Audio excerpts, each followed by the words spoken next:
గల్ఫ్కు వచ్చే ముందు ఏజెంట్లు కానీ వీసాలు తీసేవాళ్ళు కానీ మనకు ఎన్నో చెప్తారు.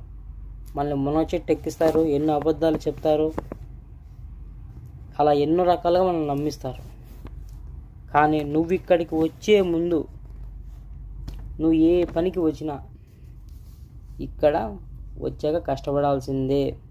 కూర్చోబెట్టి ఎవరికి జీతాలు ఇవ్వరు. ఇక్కడ నువ్వు ఏ పని అయినా కానీ కష్టంతోనే జయించుకుంటావు. The boldest religion of the world Sanatana Dharma అనేది మన భారత జాతికి నాంది, పునాది.